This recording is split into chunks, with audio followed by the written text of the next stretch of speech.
daydreaming today. Welcome to the Gig Boss Podcast, a show about artistry and industry in music.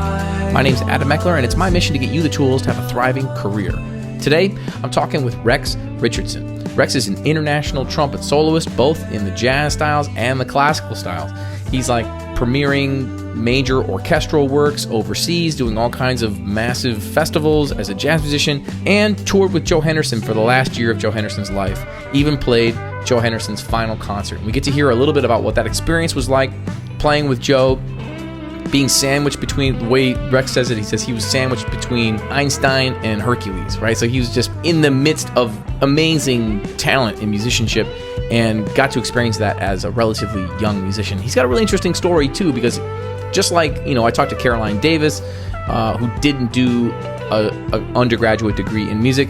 Rex was the same way. He kind of went to do that and then dropped out and got a degree, I think, in anthropology. Really an interesting story, an interesting trajectory for his career, and has really made a huge career in the guest artist world, being a guest artist for festivals, being a guest soloist for orchestras.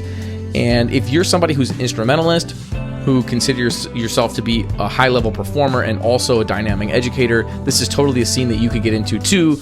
It's a scene that I live in pretty frequently between the months of January and May, generally, and there's a whole bunch of money in that scene. So it became a pretty significant part of my income pie as I was coming up as a musician in Minneapolis, and I'm still working in that scene frequently. I'm actually going to be leaving tomorrow. When this episode comes out, I'll be driving down to Iowa to judge the Iowa Jazz Championships, which isn't really the same type of thing. It's like, this is like an adjudicator kind of thing where I'm like listening to a whole bunch of jazz bands and then ranking them from 1 to whatever, 25, which is weird. That's a weird way. It's kind of like solo ensemble in that way, I guess. Anyways, I'm driving down to Iowa. I'm doing the Iowa State Jazz Championships coming up, and then I'll be flying out to South Dakota to do a guest artist thing down there with Ryan Staley's band. He's director there at a high school in Mitchell. And then shortly after that, I'll be heading down to Arizona to do like a klezmer thing with some musicians that I worked with in Minneapolis back in the day. And then that same week, I'm flying down to Houston. I'm going to spend some time with my sister, which is awesome because her family lives down there. But I am working with the jazz band at Memorial Lutheran High School, where my nephew goes to school and plays trumpet. So I'll be kind of like doing the guest artist thing at their high school during that weekend. So this is kind of like the high time for those kinds of events. And then coming up, I've got a bunch of shows. I'm going to be in Madison May 19th, performing with Supercell, my trio with Brian Courage and Andrew Green. That is happening at Blue Stem Arts. We're going to be in the recording studio. So we're actually going to do like another live album in the recording studio with an audience. So that's rad. So if you're in the Madison area, mark that on your calendars. That's May 19th. And June 2nd, I'll be at Crooners with my wife's band, the Jan and Iberg 5, in Minneapolis, which includes like Kavyesh Kaviraj on keys, one of my former students, and Abinet on drums, and Jeff Bailey on bass. Ridiculous band. Anyways, I want to bring you this awesome conversation with Rex Richardson. Rex has become a friend over the years, a mentor to me, really a huge inspiration as an artist, as a musician, as a trumpet player, and he just has a great story. And so without further ado, this is my conversation with Rex. So I have a theory that being a musician is about relationships and longevity. I remember you telling a story about like Lester Bowie getting your number, then like years going by and you getting the call to play with Joe Henderson. Could you tell that story? Yeah, I had met Lester. It was a fairly short time frame that it happened. It was all within kind of months, but It was still all about luck, essentially. So what happened was I was on tour with the Chicago Jazz Ensemble in Italy. We played this festival. Well, we played a few festivals on that tour, but they were, and some of them, they were doing kind of an art ensemble of Chicago tribute, and so Lester was playing for that. Okay, yeah. And of course, Lester had been in New York for some time, and he was still a part of that movement, and so I played some stuff as a soloist with the band, and I got to meet him, and I said, yeah, I'm moving to New York, and he's like, well, would you be interested in playing with the Brass Fantasy group? I was like, well, heck yes, and so I gave him my number, and I never got a call from him about that, but a few months later, I got a voicemail from him, and the funny thing was back then, musicians who were trying to kind of become part of the New York scene. Even before I moved to New York, I set up a voicemail with a 212 number. Yeah. Because I wanted people to think I was in New York because I would come for any gig. Sure. But you know how it goes. If they think you're out of town, like, oh, it's too much trouble, there's no bread. And so that was part of my my way of trying to get onto the scene initially. Interesting. And, yeah, so he left a voicemail there, and he's like, yeah, you're going to get a call from Joe Henderson's manager about touring, you know. And I think it's the only time I got nervous when I got called about getting called for a gig, you know, and thrilled too, of course. It was, you know, one of my greatest heroes ever, and just kind of shocked. And the way it played out is that someone who's become a good friend and a very, very highly respected colleague since then had been asked to play and had asked for more money. And had been kind of told where to go, I guess, by Joe's manager. And then Joe reached out to Lester, like, you know anyone who's maybe new on the scene, whatever. And the timing was great because Lester's like, I heard this cat in Italy is moving to New York. And so I had a couple CDs out at the time. Mm-hmm. I sent them to Joe's manager, and he said, when he called me, he's like, Joe said that I reminded him of Woody Shaw and Freddie Hubbard, which is funny because, you know, those are my guys. And I've always sounded, I think, kind of like a lame version of Woody and Freddie, maybe with a little bit of some other stuff thrown in there, of course. But it was like, in a way, I think it made sense because my influencers were, you know, the guys he'd been playing with. And he was also, the reason why he wanted a trumpet player at the time was he was trying to pull out a lot of those old sextet pieces from the 60s. Okay. Like Shade of Jade and The Kicker. And because at the time he was touring the Gershwin album that Verve had apparently kind of made him do as part of his contract. And I thought the album was amazing and beautiful tunes, but he didn't really like playing that stuff apparently. This is all from, I think Conrad told me all this back when, because Conrad Herald was on the band. Yeah. And so I jumped in on those tunes as well, where we sort of did ad hoc arrangements, but the main reason why I was there, or any trumpet player was there, was to pull out those old amazing tunes. So it was a real thrill to get to play that stuff for Joe, you know. Cool. And so how long did that stretch last? It was only about 9 months or so, because it would have been late December of '97, the same year that I met Lester. And then I did a trial. I did like a week at the Iridium and then a week at the Jazz Bakery in Hollywood. So it was like, you know, other sides of the continent right off the bat. And it was kind of a trial period. Yep. And, I remember feeling very stressed at first because I got like Einstein on the tenor and I got Hercules on the trombone. Yeah. Where do I fit into this, you know? But I felt like I kind of found a niche there, and Joe invited me to keep touring. So the next thing was a thing in Japan. But he was already in bad shape at that point, and by August he was just too sick to tour. So I played his last concert. Wow. So it was at the Stern Grove Festival in San Francisco, like late August, and that was it. So it didn't last very long, sadly, because of unfortunately because of Joe's health. Yeah. What did you learn? Like, you talked about being between Einstein and Hercules. What did you learn as a musician in that?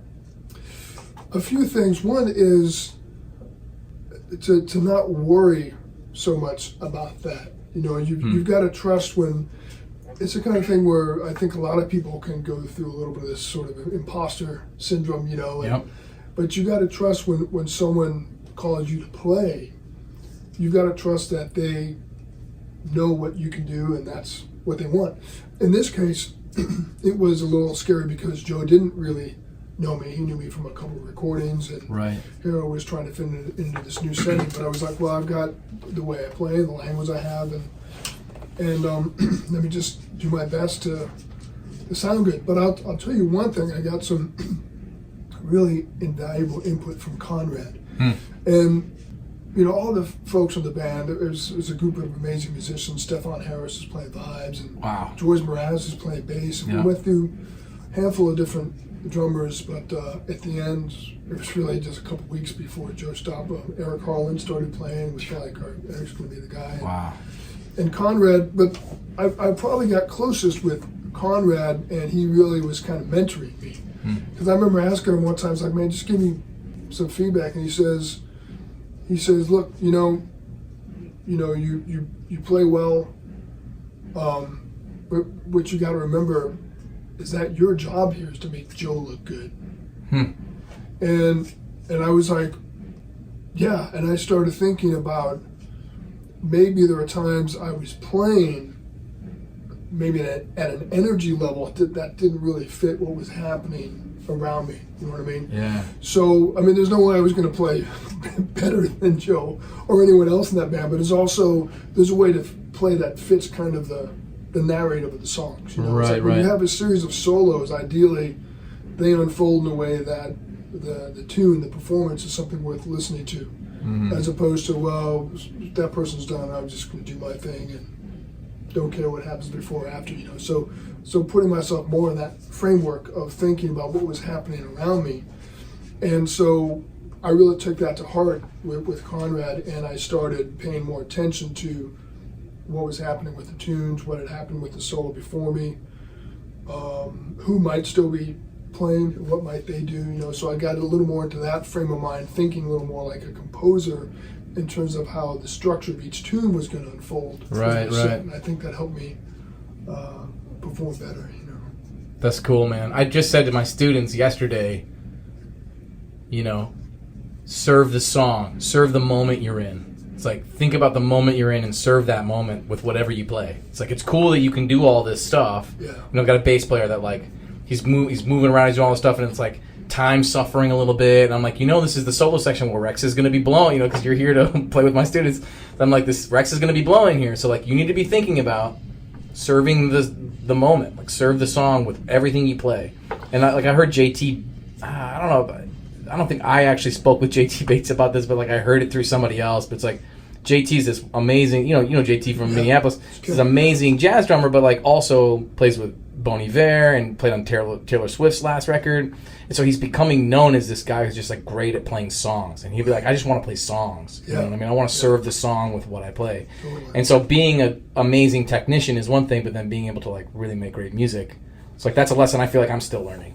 Yeah, well, I think what's hard about it is it's part of the nature of the craft and the way it's evolved. I mean, probably, you look back decades pre-bebop, people probably weren't practicing the way we do now. Yeah. They weren't, transcribing meticulously, the number of solos we do and taking the same lessons in terms of language and finding something we want to take through 12 keys and just shedding that. And so they practice, of course, but it was a different process. I think it was probably a little more organic in a lot of ways. So yeah, that's interesting. So the problem is, I think sometimes we get into the moment, and all that stuff that's external to the tune is like, we just want to throw it out there because shove it in. We've been working on, right?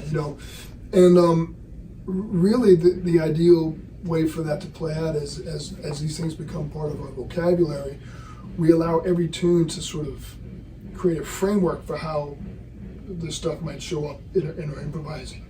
So it's like, then you're still playing the tune. Then you don't sound like you're playing the same stuff on every tune because, some tunes will be, they might really fit the kind of stuff you've been shedding, and it's time to really open up and deliver. Other times it's like, not something else, and you need to use your imagination to make it work within that framework and to present the music as advantageously as possible. It's a little bit like, one thing I deal with kind of a little more on the classical side is improvising cadenzas. So when I've done like Baroque or classical concertos, for a long time I've improvised the cadenzas, and the same thing with newer pieces. And some of the concertos might have more of a jazz influence, or might be just all around crazy, anything goes, like Jim Stevenson's concerto, but each cadenza has to fit the piece. So I'll play in a way, for example, of Vizzudi's concerto or Jim Stevenson's, I'll play a cadenza that might be really nuts and kind of long and just sort of its own little mini composition. I'll probably do anything, probably right at the limits of my technique. I'll be like tired and hurt at the end, and then Yep. you go into the final cadence after that, the final coda rather, and it's done. But with something like the Haydn, you don't do that.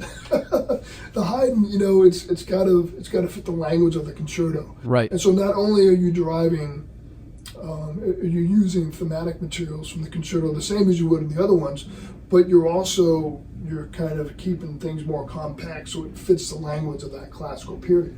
So I would never play the same way.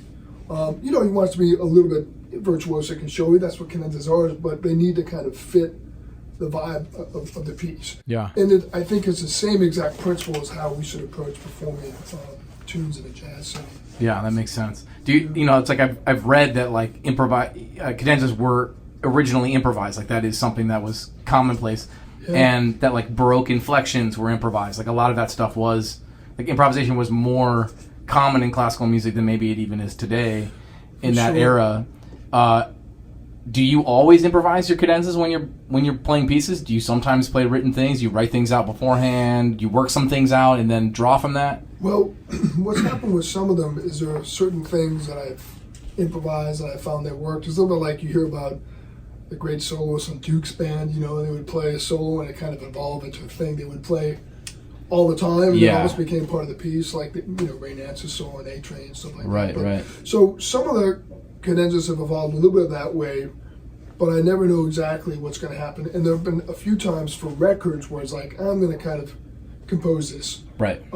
So I'm not kind of hacking at it in a way that might totally be fine in a concert, because it's that energy of live performance, and perfection's not even really what you're going for. It's all about energy and excitement. But on the record, ultimately you want to be able to put together something that's pretty precise. I had an example recording a concerto with a brass band in England just a couple of weeks ago, and in that case I was talking with the composer, because he was like, initially this cadenza at the end, man, I want it to be nuts and go berserk and stuff. And I was like, well, what do you want for the record? Because I totally get that for live performance. He's like, yeah, we want something actually, let's do something really compact. And so I just did 2 takes, using just a couple licks from a couple of the movements, and the whole thing was maybe 25 seconds long at the most, and that was it. So that fit. In that case, it wasn't planned out, but it was. I knew that I wanted the scope to be very small because I'd gotten that direct feedback from the composer. Yeah, and you said you took things from inside the piece and used those as the cadenza. I mean, like I was just talking to my arranging class about, like, when you create an intro, it's like use something from what you're going to write later on, or if you're arranging a piece, like find a nugget and take it out and make it into a 16-bar intro. It's like that seems like a really great way to like have connective tissue between the piece and what you're doing as a cadenza. Totally, yeah. I try to create a sense of continuity across the performance. Right. Yeah. So you mentioned you had done a couple albums before you started touring with Joe. What was your trajectory like? You were a military kid, like your dad was in the military, right? So you're traveling around a whole bunch as a kid. We were just talking about that last night. Right. What was your trajectory like from being a kid, traveling around a whole bunch, to like getting into college, getting serious about trumpet? Were you super serious about trumpet before you got to college? I mean, it seems like trumpet came easily to you. Was that fair to say? It's interesting because I seem to be way into music from the time I was a little kid, which was weird because I'm adopted. No one in my adopted family was a musician, so they were kind of wondering where it came from. Apparently, when I was like 3, my mom told me later I was a big fan of Beethoven and Neil Diamond. Ah, all right. Would have been the right time for Neil. I would have been like 1972 or so, or 73 when I was like 3 years old, But it's but I would sing along with stuff, and I always wanted to hear Beethoven. But later on, I got into singing. My voice wasn't like this when I was a little kid. I actually had did a lot of singing in choirs, and then I got a trumpet when I was 10, mostly because I'm asthmatic, and the doctor told my parents, I should play one instrument, and my friend played the trumpet, so that's what I got. And at first, I didn't really care much about it, but it was interesting.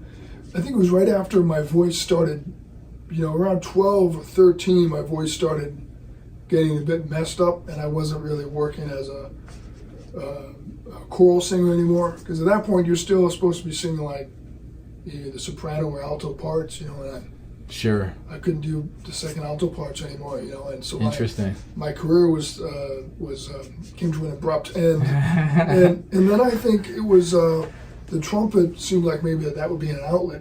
So it was about a little before I turned 13, I started getting really into it, and I don't know if I'd say it came easy. I mean, what happened was really interesting because when I moved to Northern Virginia, it was like the last move that my family did. I went to Robinson High School in Fairfax, and they had a nice band program, and the trumpet teacher who just happened to come teaching there was Dennis Edelbrock, the guy who founded the National Trumpet Competition. Oh, okay, wow. And Denny, I credit him with everything, because I was pretty lame when I came to him, and I played with a lot of muscle, and I hadn't had any real instruction before that, but I was playing, it was like 4 hours a day or something, When you were 13, 14. Wow. And most that takes a certain kind of kid to be... Yeah, I kind of went nuts for the trumpet pretty early, but I was mostly doing damage. I didn't know how to practice. Sure. And, I'd just kill my chops. And so he was a guy who got me to kind of release the tension physically and start to develop flexibility. And once he did that, then everything seemed to come technically pretty quickly. I was able to play pretty hard rep in high school. Tomasi and Brandenburg and Wow. Honegger and Trotter, those things were all kind of accessible there. But I didn't really do much on the jazz side at that point, and I partially because it didn't feel like it was, at the time, it wasn't necessarily what classical trumpet players did, Yeah. Winter was just on the scene, and I think a lot of people saw Alan Vizzuti as, well, no one else can do that, and so there were just a few people like him and Vince who were doing it and getting some notoriety.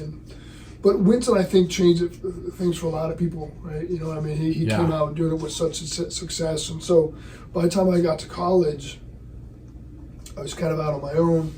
I went to Northwestern to study trumpet, but it was a bit of a weird time in the studio there, and I went to study with Vince Chickwitz, who was great. His reputation as a great man and great pedagogue and trumpet player, all that was very well deserved. Yep. I just felt like I might have shown up at the wrong point in his career. He was just kind of tired. He was doing team teaching with some other folks I didn't really like working with, so I got out. And you dropped out? Yeah, I dropped out of the music school and ended up getting. Eventually, I got a degree in anthropology from Northwestern, but wow. On the trumpet side, I didn't really have any instruction formally after the age of 19. So, and then I started going to jam sessions, and I was terrible, man.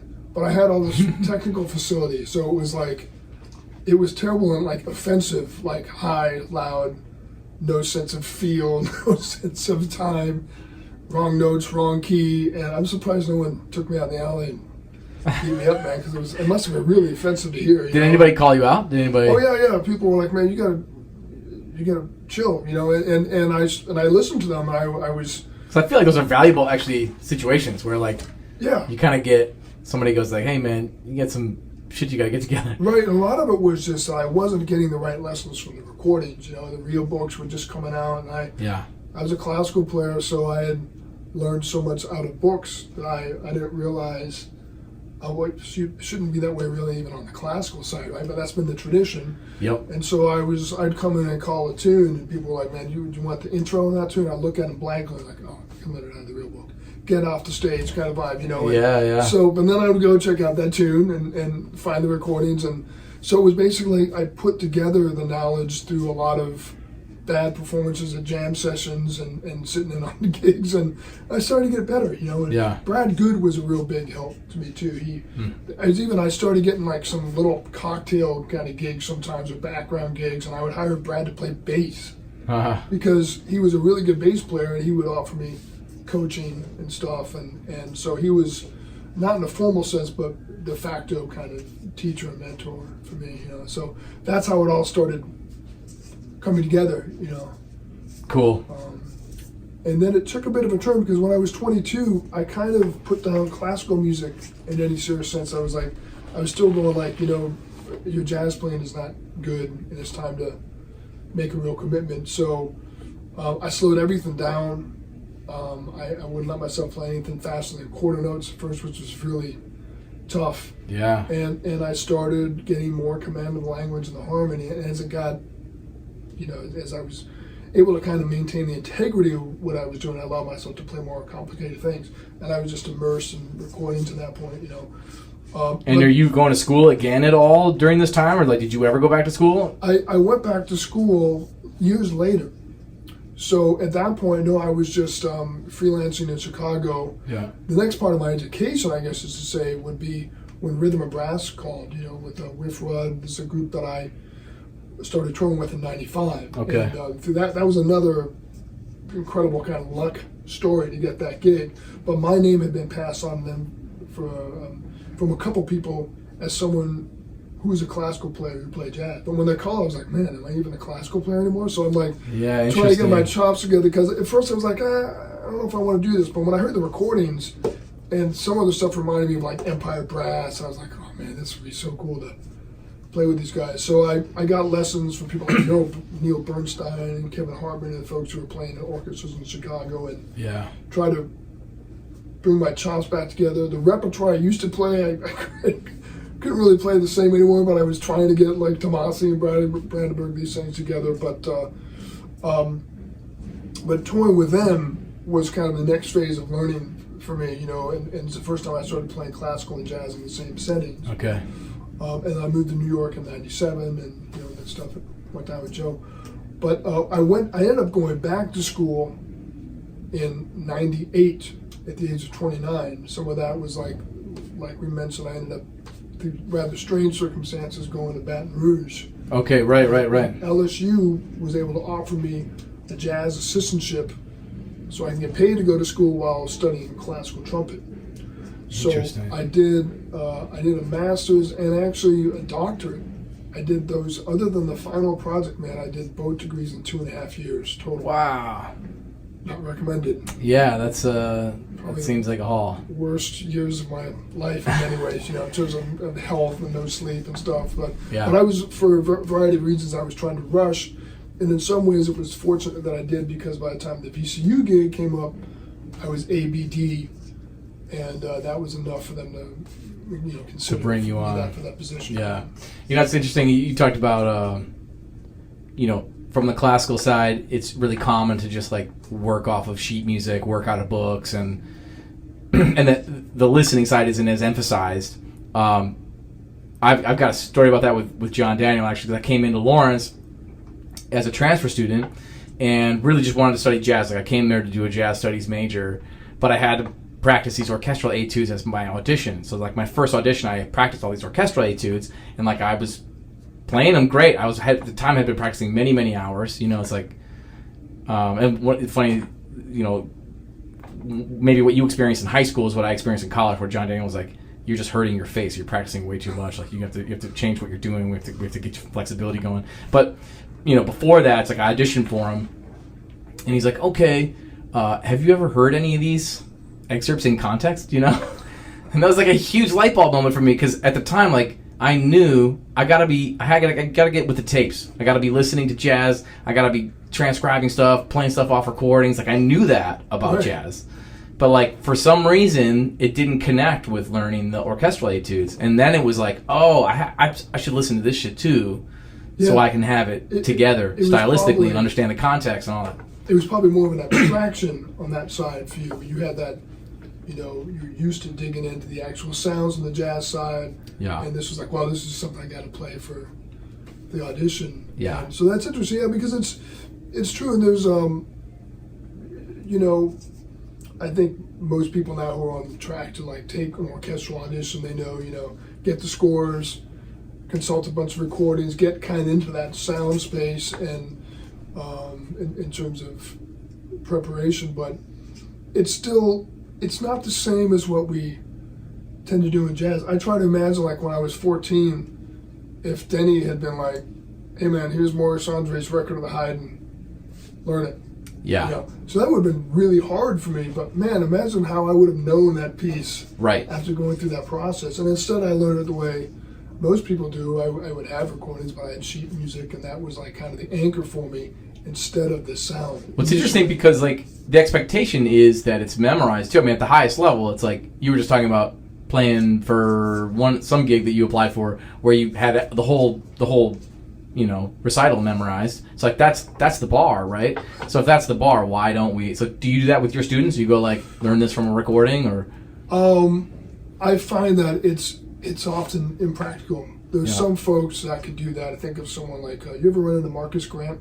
No. So Marcus is at, I think he's on his way to the National Trumpet Competition now. He's on the board of the NTC. Cool. Fantastic cat and remarkable musician. He was one of these guys, when he was an undergrad, he would just automatically memorize everything he played for studio recitals. Yeah. He would just be like, oh, this is memorized. And he never dropped a beat in performance. He never got lost. He's got perfect pitch and really good processing of structure. Yeah. So for someone like Marcus, I think I could have been like, here man, check out this piece.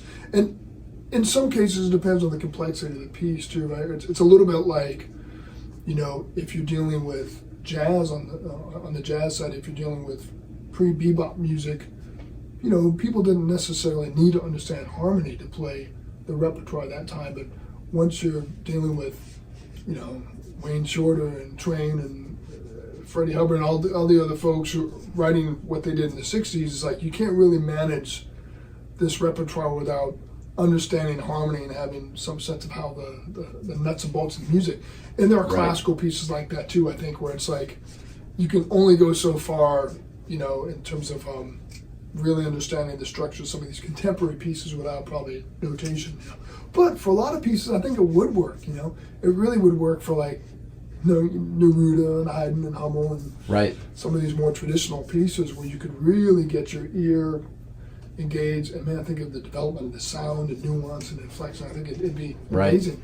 And performance is a pretty different player to player too, so then you get into, like, this is how so-and-so plays it, this is how so-and-so plays it. Yeah. I've checked them both out. I've learned how they play it from recording, you know. Yeah, totally. That's I started doing that a little bit more in my master's program when I was learning a lot of classical rep. I was, like, going to recordings and learning a lot of it by ear because I was like, man, this is how I do it with jazz. Why don't I just, you know, it's interesting. And that's the thing too, is like for you as a jazz player, you would have developed that skill. Yeah. A lot of folks who are not coming from that background on the classical side, it's so foreign for them to think of doing that it's almost there's too much of a learning curve initially. Right. And so even though it might be the best approach in the long run, I think it just doesn't happen often because it's too difficult at first. So then my mind goes to, like, why don't we teach everything by ear to fifth graders when they get their instruments when they're 10 years old? You know, why don't we spend 6 months doing that? Well, it's funny, man, because they'll do that in, like, places like in Spain with wind bands. You know, it's like you see the difference. I remember when I went over there for the first time working with Jose Chafer. It was like, I don't know if you run into him. He's in the Alicante area. He lives in this little village called Olleria. It's not easy for me to say. Yeah. Incredible trumpet player, great, very successful teacher. And so we're doing this class with all these kids sitting around. And if I was like, play this, I was like, I don't know if I need music. They would just play it. These kids would just hear what I was doing and process it. But when Jose came to my school, he was trying to do that. And he didn't have a very good translator either because my Spanish is pretty weak and his English wasn't very good at the time. And he was like, what's wrong with these kids? Why can't they? I was like, man, these kids, we don't learn from ear the way you guys do. But you see the benefit. And sure enough, the level of trumpet playing in Spain is astonishing. I mean, guys who are playing in the big orchestras, like, amazing players. Wow. Yeah. I don't know if I really even knew that about Spain, you know. That'd be an interesting case study. I have a band here that learns everything by ear. So one of the bands that you'll hear the night that you play, Saturday night with my students, the first band that opens is a workshop brass band, which is a New Orleans band, and they've learned 40, 50 tunes by ear over the last 4 years. Awesome. No sheet music ever, you know. It started with me playing every individual part to them, and then it began to be like, you guys are listening to the recordings. What do you want to play? They were listening to Rebirth albums. They're listening to bands down in New Orleans. Yeah. Like, I want to play this tune. I want to play this tune. So then they start learning it from recordings, you know. That's awesome. And it's created this really interesting, I mean, like, culture that has, I think, bled to all my different ensembles at the school. Right. And so I started thinking, like, man, why don't more people... You know, Fred Sturm did this with, like, when I got to Lawrence, Fred was like, we're going to learn stablemates by ear. It was the first thing we did, my first day in the Lawrence University Jazz Ensemble. Wow. And he taught everybody their parts by ear. And I remember being freaked out, like, I'm not going to remember what he sang to me. You know, like, I'm not going to remember. I figured it out, but I'm not going to remember. And it's like, over time, that anxiety of worrying that you're going to forget things, it's interesting, man, like, the more we memorize, the more we can memorize. You know what I mean? You think it'd be the opposite? It's like, we're shoving so much stuff in our heads, like, we're going to forget, we're going to mix things up. But it's really the opposite. It's like, the more you memorize, the more you can memorize. It's like your brain starts to memorize patterns, like, recognize things, you know? Exactly. It's like the process of memorizing facilitates more easy memorization. It's just like the neural structures we create just allow for that to become a more and more organic, natural process. Because it's weird, because it's not really intuitive first, right? We think, well, you know, how's it going to work? But it's like, you know, writing, whether it's music or the written word or whatever, has been obviously an incredibly valuable invention for us. But through most of human history, that was not a thing. You know, right. Everything's been an oral tradition, so we're wired for that to work. I think we just don't always trust it as much as we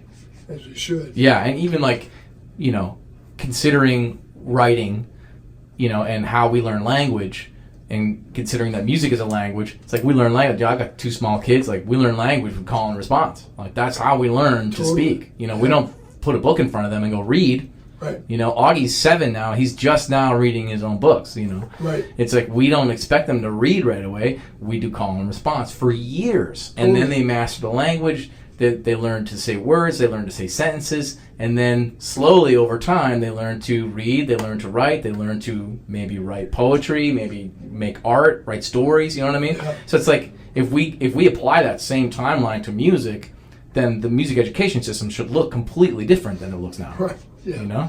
And I think that metaphor or analogy really of spoken language to music, in particular to jazz, is so powerful. There's so many parallels that we can use to kind of illustrate both how we learn and how it works, it works in the process of improvising. You know, so that's you know, it's a lot of powerful lessons there. Yeah. So here's a question. Yeah. You mentioned last night when we were talking that you played the Honegger Entrada for one of your recitals, and you worked it up and memorized it as a part of like a bigger recital where you memorized everything. And you just mentioned here that you played the Entrada when you were in high school. So how long does it take you to rework a tune like that you've played before, that maybe you've internalized before? Like how long does it take you to work it back up? Yeah, and it depends on the particular challenges, you know. So in the Honegger's case, the big thing, of course, initially is just getting through that first page for people. You know, there's the accuracy with intervals and the stamina and you know, crossing the 2.5 octaves down to like G after last C. Those kinds of things are challenging. And then there's, of course, lining up in the fast section your tempo between the triple tongue stuff and the eighth notes. So those kind of details to work out. And on the other hand, there might be a different kind of piece that has totally different challenges, you know. So there's some pieces like Jim Stevenson's second trumpet concerto, the Extreme. I mean, he loves nicknames, of course, Jim. And it's an amazing piece. It's still the hardest thing I've ever played in my life, though. So every time I'm going to pull it out, if it's been a couple or a few months, I treat it like I'm learning it for the first time. It's just that when it comes to speeding up the licks and getting through the stuff, that's a bit of an accelerated process, you know. So part of it is trying to understand for each individual piece, what do I need to deal with?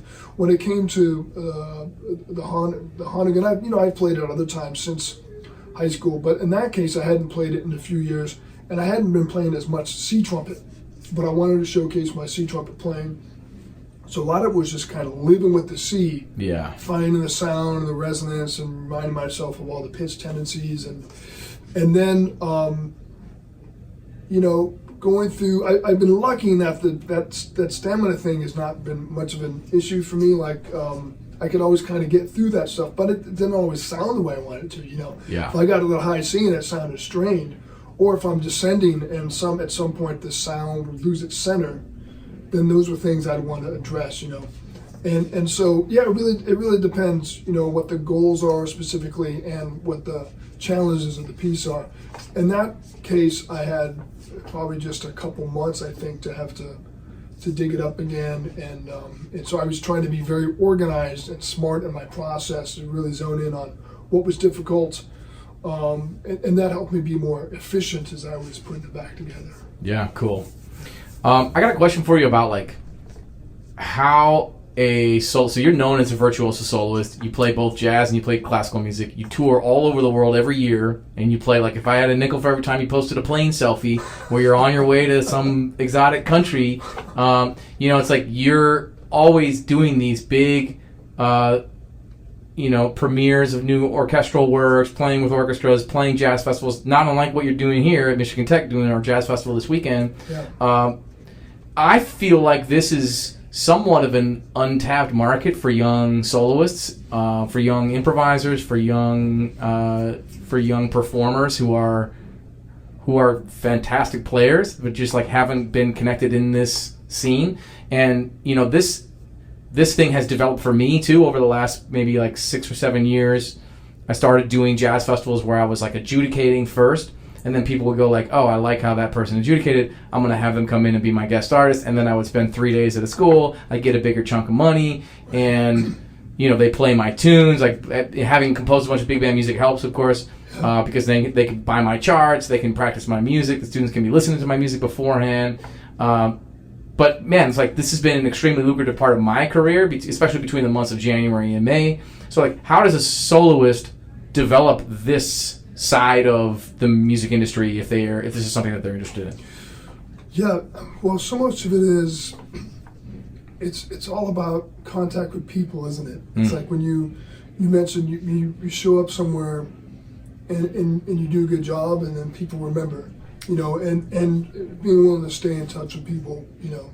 There have been times where, in fact, I just had this experience this morning where I reached out to someone to see about playing their jazz festival at their school, and I'm looking at who they had this year, and I was like, that's a bit intimidating. I'm not sure who it was, but I was like, these are good players, man, and they're high profile players, and it may be that I don't know if he's going to think, you know, I'm in the league or whatever, but yeah, I sent a very polite note because you never know.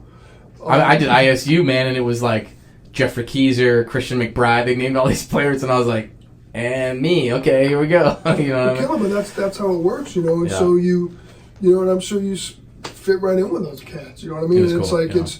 it's and again, part of that is you know, trusting. You got to trust yourself. You also got to, you know, be really hardcore about trying to develop your own skills. Like, I would never want to show up for something and be like, oh man, I wasn't ready to hang, you know. Right. And so, but opportunities show, like the thing with Joe, man. When I got the call, I wasn't expecting it. I was just moving to New York, and it kind of came out of the blue. But you know what I did is I already had basically all of Joe's records, but any that I didn't, I bought them. I bought his book and transcripts. I just kind of totally immersed myself in Joe's stuff. Like when I got the rhythm and brass job, it was the same kind of thing of trying to get into that repertoire that was going to fit, and not just saying, I can do this. It was like, man, I'm gonna make sure I can do this. And there are going to be times when you don't have to do that, and other times it's like, this is going to be, you know, this is going to put me at the edge of what I can do, and I'm going to really deliver, you know. But I think it all starts with that. It's all about, you know, I'm here because of our personal contact, right? We met in 2009 when you were at the University of Minnesota, and we had a great experience together, and that was like the start of a friendship. Yeah. And we've collaborated other times over the years, you know. So, it really comes down to that, I think. And there's going to be some people, sometimes you might be more concerned. It's like, well, this person is very well known in the industry, in this segment of the industry, therefore I want them. And other people aren't going to care about that. And you might fit into that category, you might not, you know. And so it depends on, to some degree, the sort of frame of mind of the person who's booking the stuff. There are a lot of people they just want good musicians to come in. You know, they want people who are going to give something good to the students as well. because there are a lot of players who play great, but they don't necessarily connect with students. Yeah, I was going to ask about You know? teaching, like how important is that aspect? You know, it's like I do see myself as a dynamic teacher, like a high energy. Like when I come in for 3 days, it's like it's easy also to bring the heat for 3 days. It's like having this is my first like full-time gig. You know, like having a full-time gig, the pacing is much different. Yeah. So it's like you can't be like that. I can't be like I am when I go to ISU for 3 days. Oh yeah, and it's a different thing too because, you know, when you're working with your own kids, you know, you're dealing with longer term goals, and you know, and in my case too, working with, you know, trumpet majors and stuff where it's like they got to put recitals together, and Right. you know, it's a different relationship evolves where it's like I got to put you know, kind of let them have it if they're not doing the work and for their own sake. You know, it's Right. like you know, and so sometimes it gets intense, but there's, you know, there's love there, but it's like it's got to be tough sometimes. It's in a lot of ways as a guest artist, it's a different thing. Is you come in and you're working with someone else's students, and so really, what you want is clear goals about how they're going to remember this experience. And for me, it's like if people walk out of my master class going, "Man, I want to go practice," then I feel like I've done my job. Right. You know? Especially if they feel like, well, I learned something and I want to go practice, you know. But, you know, anyone, you know, if you ever come into a place and you feel like you're leaving some bad feelings there, I think that would be a terrible thing to do. That's not what the job is, you know. Right. And it gets tough because we're so hardcore about what we do. We work so hard for our craft. And so sometimes if you're working with a kid who seems like maybe they're not as serious or they don't care, you know, we can have our own negative reaction to that. But I think that stuff just needs to be thrown out. It should have no part of what we're doing, you know. And so that's typically how I think of it. It's like I want to come in and I want to help kind of raise the energy levels through my own enthusiasm, you know, where I want. And we also got to remember, too, that, you know, we spend all this time in a practice room by ourselves, but music is about people, isn't it? Yeah. It's ultimately about people. When I come on stage, I feel like I've got a mission here. It's a very simple mission, but it's very important. I just need to share this music with people. Then I'm not trying to impress anyone. It's not about me trying to be a badass. It's not about, you know, anything else except something that's very simple. But if anything gets in the way, if I'm too caught up in myself, or there are other obstacles, then the mission can fail. But it helps me because, you know, we're all our own worst critics, right? That's something we face, and it's very easy to come off stage and be like, I didn't play the way I wanted to play. And I'm kind of angry about it. I used to be like that all the time because I never really feel like I play well. It maybe 1 in 100 concerts, not even that. It never really happened. So I'm like, you know what? I really play great. It just doesn't happen. So you can let that destroy you, right? If that's really the goal. But I mean, it's funny. Thomas Gans did a post recently on the Lowe's of Brass where he was I figured out. He's like, you know, I figured out what the equation. I'm trying to figure out to find what success is. He's like, because and if it's this, you fail, you fail, you fail, you keep failing until you realize you're the only one who thinks you're failing. Ah, man. And then you found it. I was like, bang, you know. And Thomas, you know, he's a super smart guy as well as an incredible musician. So, and that's kind of what we're going for. That's what I've accepted is like, where if people come out of the room after I played and they enjoyed it, they're like, that lifted me up, man. My day was improved by that. I experienced something beautiful or something, you know, that lifted me up. Then I feel like the job was done, and that's much less scary than like, you know, I gotta not miss a note, or I got whatever kind of artificial things come into our head when we're on stage. Right, you know? right. So I try to teach from that standpoint too, you know, where it's ultimately we're just trying to lift people up, and it's relatively easy to do it in this setting when we come in as guest artists. You know, totally. The grind is when we're at home.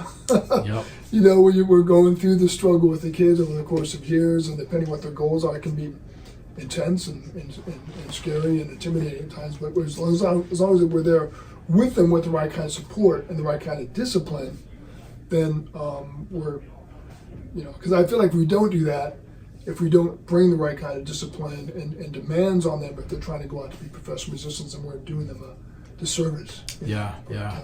You know, one of my colleagues is a composer. Her desk is right across the hall here. I'll introduce you. She's an amazing composer. And we talk a lot about balancing artistic work, like work as artists, and academia, and how that can be difficult. You seem like somebody who's done a really good job of balancing those things. You mentioned you're on the road, you're playing all the time, you're touring. How's it been balancing these two things, academia and being a high level player? Well, it's been interesting. Right off the bat, it was a little weird for me because I didn't really come from an academic background. I've had some colleagues who, they go through school, bachelor's, master's, and doctorate, and straight through, and then they go on to a teaching job. Right. For me, I didn't even get a bachelor's in music, and then I was out playing. And when I went to graduate school, it was all very compressed. I did the 2 degrees basically in 2.5 years, and that was still touring about a third of the time. So wow. It was terrible. Not recommended. Then I went back there to the final project for the doctorate in 2006. But so when I showed up, lots of times I was like, man, I don't really know what these cats are talking about. Sometimes it's still that way. But that's like a normal part of, I think, human interaction in any setting. Where people have different priorities, and a chairman was really good at pointing out to me, he's like, look, lots of times you're going to have different priorities than some of your colleagues, but ultimately you all share very similar values in terms of what you're going for. And that's different than the priorities. You might be, I might be more performance oriented than someone else, but we're still all about, we value the quality of the music, we value the quality of the work the kids are doing. Right. So some of it has been an issue of frame of mind and making sense of the space I'm working in, but mostly what's helped me is trying to, to try to be very organized in how I manage my life, and also to be very accessible to the students. And so those two things have made it possible for me to be busy as a performer and still, get the work done as in the way I think it needs to be in an academic setting. Because the kids reach out anytime they need something. There's no barrier. I treat them right off the bat like they're just like younger colleagues. And me, one thing is I've never really liked titles. No one calls me doctor. Everyone just calls me Rex. And then there's no awkward transition once they graduate. I've seen this all the time with people trying to figure out what they call the former professors. They just call me the same thing, you know. And then when we meet on gigs, it feels very natural and normal for playing gigs together in town. And so that's I think that vibe has helped me, because when they need something, even if I'm out of town, they reach out and I can connect with them. And also, as you know, you probably has more to juggle than I do, because you're dealing with ensembles and running a whole area, you know. And for me, I've been my job's maybe been a little more simple because it's almost entirely private lessons. Right. And then we got a weekly studio class that I team teach with Taylor Barnett. You probably know Taylor, great player and teacher. And sometimes some chamber brass coaching, and just anytime I can play on campus as part of, one of the concerts, I try to be involved that way. But it's relatively simple in terms of what I've had to do over the years. But I'm not naturally a terribly organized person, so I've had to develop processes, in terms of the calendar and the notebook to make sure I'm looking ahead, what's coming up, recitals, juries, this kid has this audition, they need to make a recording for, make sure they're getting that support, all that kind of stuff. And, over time, you just learn to manage it, Yeah. Cool. So what do you have coming up, man? We're gonna there's show notes. We're gonna link your stuff in the show notes, your website, whatever else you want us to link. Do you have any upcoming projects? Yeah, let's see. After this, I'm actually headed straight to South Carolina on Sunday. I'm going to the University of South Carolina to do a class for the jazz students and the brass studios. Two classes. And it's funny how that originated, because I was down there playing with the Palmetto Winds doing Dana Wilson's new jazz trumpet concerto a few months ago. Hung out afterwards and met the guy who's kind of the interim trumpet teacher right now, Dave Allison. And Dave is also a sommelier.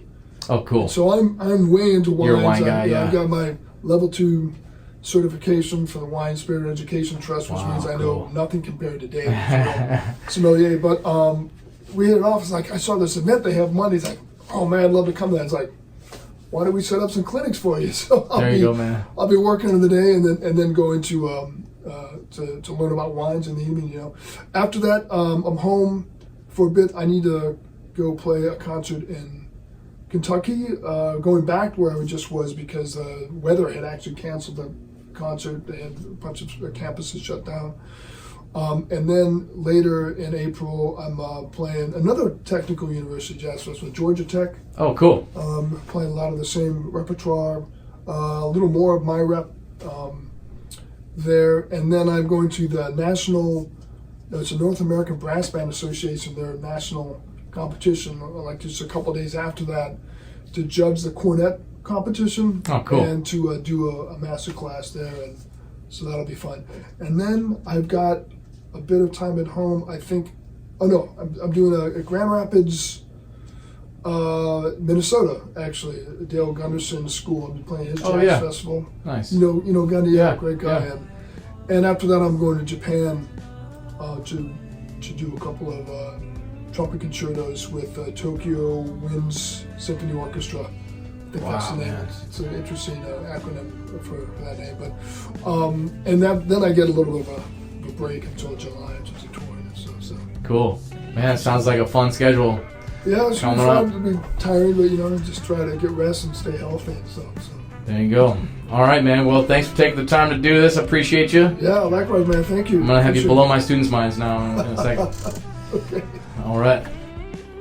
Thanks so much for listening to my conversation with Rex Richardson. Hey, if you dig the show, tell a friend or post about it on social media. You can subscribe to our YouTube channel, Gig Boss. You can hit the plus sign on Spotify or follow us on Apple Podcasts. If you follow us wherever you listen, that helps us grow, and that means that you won't miss any great episodes. I want to take a second to tell you about the Gig Boss app. The Gig Boss app is an organizational tool for freelance musicians and band leaders.